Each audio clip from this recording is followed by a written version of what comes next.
In the spring of 117 CE, as Emperor Trajan's health rapidly deteriorated during his return journey from the Parthian campaign, the fate of the Roman Empire hung in the balance. The empire had reached its territorial zenith, stretching from the foggy shores of Britain to the sun-baked deserts of Mesopotamia, encompassing nearly 2 million square miles and 60 million people. Such vastness required not merely administration but vision. While Trajan lay dying in Cilicia, the succession was quietly secured. His adopted son and nephew, Publius Aelius Hadrianus, was positioned to take power through careful political maneuvering. What followed was one of history's most remarkable transitions of leadership, not for its drama, but for its deliberate restraint.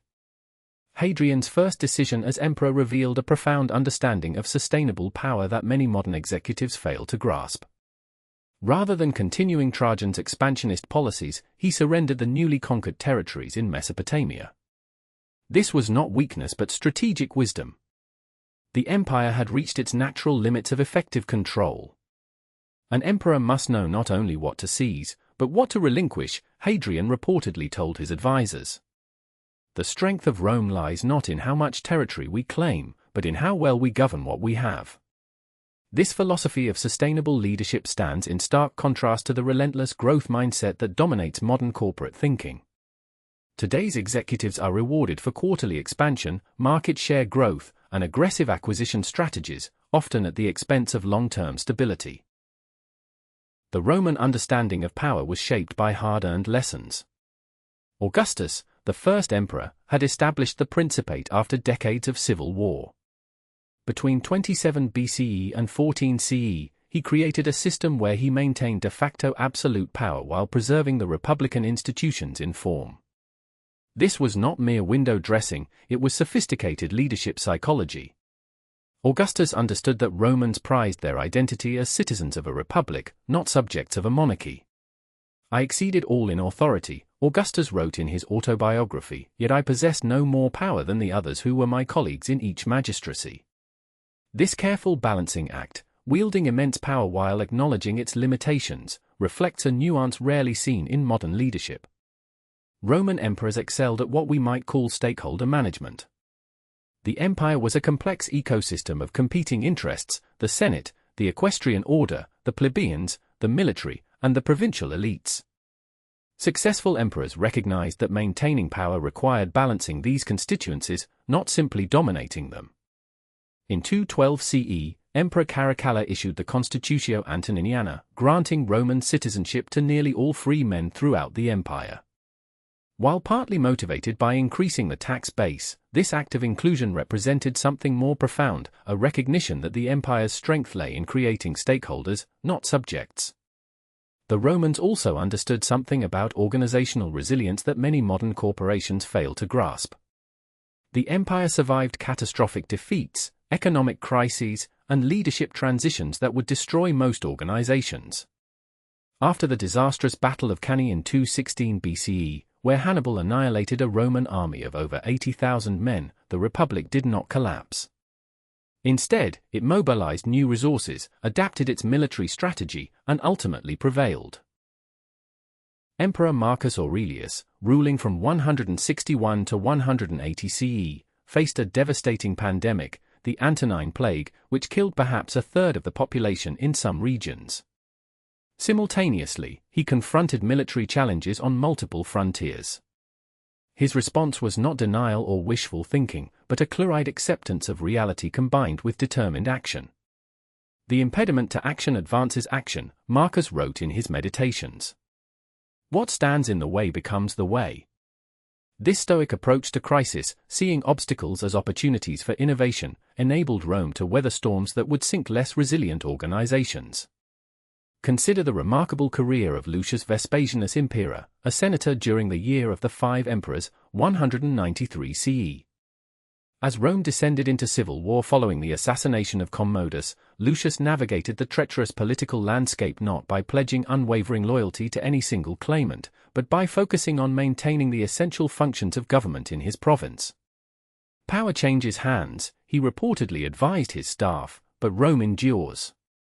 Our duty is to the empire, not to emperors." This institutional loyalty, placing the organization above any individual leader, enabled the Roman system to survive periods of terrible leadership and violent transitions. When Septimius Severus eventually emerged victorious from the civil war, he recognized Lucius's value precisely because the senator had prioritized stability over political opportunism. Lucius was appointed governor of Syria, where he implemented administrative reforms that standardized tax collection and reduced corruption. These unsexy but vital improvements to governance strengthened the empire far more than military conquests.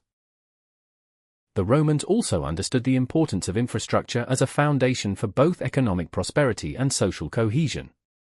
By the 2nd century CE, the empire had built approximately 250,000 miles of roads, 50,000 miles of which were paved. This network slashed transportation costs, accelerated communication, and facilitated trade on an unprecedented scale. Emperor Claudius, ruling from 41 to 54 CE, invested enormous resources in expanding Rome's port at Ostia, constructing an artificial harbor that revolutionized the capital's supply chain. This infrastructure investment generated returns for centuries, reducing food prices in the capital and enhancing political stability. Modern CEOs often underinvest in organizational infrastructure, preferring splashy acquisitions and product launches over the unglamorous work of building robust systems. The Roman approach reminds us that sustainable success requires foundations that can weather both growth and contraction. The Roman understanding of incentives also surpassed that of many modern organizations. The empire's remarkable military effectiveness stemmed not just from training and equipment, but from alignment of interests.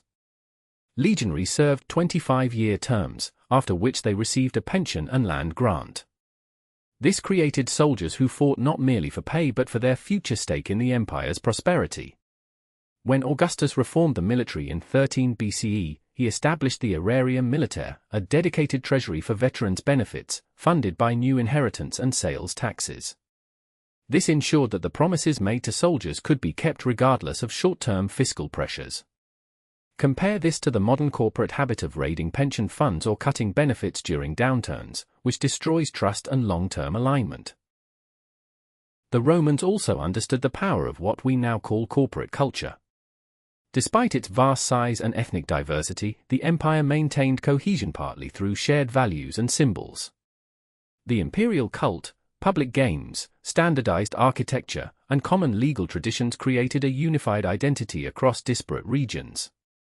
Emperor Hadrian spent more than half his 21-year reign traveling the provinces, personally inspecting conditions and engaging with local elites. This visible leadership reinforced imperial authority while providing direct feedback on provincial administration. Hadrian did not rule from an isolated headquarters, trusting only in reports and metrics. He experienced his empire firsthand. An emperor must see with his own eyes, Hadrian declared, for what is not seen by the emperor is often neglected by his governors. This philosophy stands in stark contrast to the modern C-suite, often detached from frontline operations and customer experiences. The Roman leadership model was certainly not perfect. Emperors could be capricious, cruel, and corrupt. The system enabled monsters like Caligula and Nero alongside visionaries like Augustus and Marcus Aurelius. Yet even this offers a lesson: the empire's institutions were robust enough to survive terrible leadership, a testament to organizational design that many modern companies could emulate.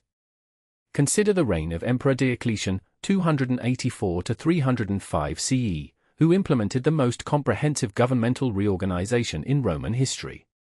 Facing an empire that had nearly disintegrated during the crisis of the 3rd century, Diocletian divided administrative functions, created a tetrarchy of co-rulers, reformed the currency, restructured the tax system, and reorganized the provinces. These reforms were not improvised responses to immediate crises, but a systematic rethinking of how the empire should function. Diocletian's changes enabled the Roman system to survive in the eastern half for another 1,000 years as the Byzantine Empire. Few modern CEOs demonstrate such foundational thinking, instead offering incremental changes to placate shareholders. Roman leaders also understood the importance of succession planning.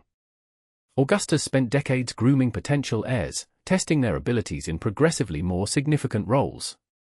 The Antonine emperors, 96 to 180 CE, established a system of adoption, where each emperor selected and prepared the most capable candidate rather than favoring biological sons.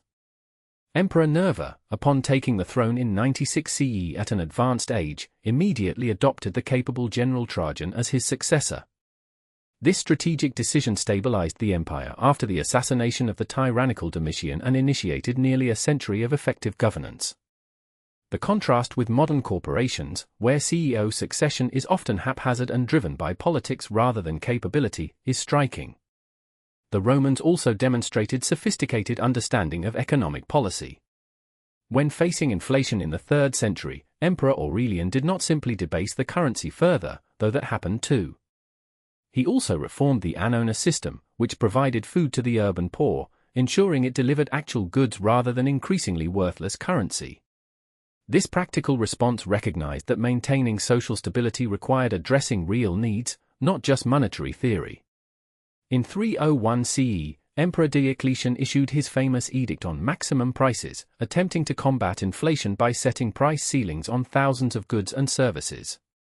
While economically flawed and ultimately unsuccessful, this effort demonstrates a key difference from modern leadership. Diocletian recognized that economic policy had social consequences that could not be ignored.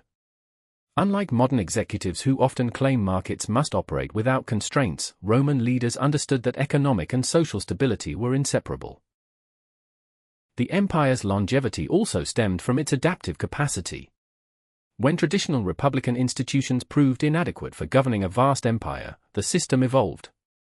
When external threats changed, military organization transformed.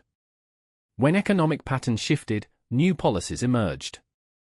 Consider the dramatic reforms of Emperor Constantine in the early 4th century CE. By establishing Constantinople as a new capital, converting to Christianity, and restructuring both civil and military administration, Constantine essentially reinvented the Roman state. This capacity for systematic reinvention enabled the Eastern Empire to survive the collapse of the West and continue for another millennium. Modern corporations often fail precisely where Rome succeeded, in managing the tension between stability and adaptation. Companies either resist necessary change until crisis forces their hand, or chase every business trend without maintaining their core strengths. The Roman model suggests a different approach: preserve core values and identity while systematically adapting structures and practices to changing conditions. What lessons can today's leaders draw from these Roman examples? 5 principles stand out. First, sustainable power comes from alignment of interests, not just control. The most effective emperors created systems where key stakeholders benefited from the empire's success, not just the emperor himself. Today's executives could benefit from asking not just how do I maintain control, but how do I create systems where everyone benefits from our collective success. Second, effective leadership requires balancing competing timeframes. Roman emperors had to address immediate crises while building for centuries. Modern leadership cultures often sacrifice long-term resilience for short-term results, a trade-off that best Roman leaders would have recognized as folly. Third, infrastructure and institutions matter more than individual glory. Rome's roads, aqueducts, legal systems, and administrative structures outlasted any emperor's reign.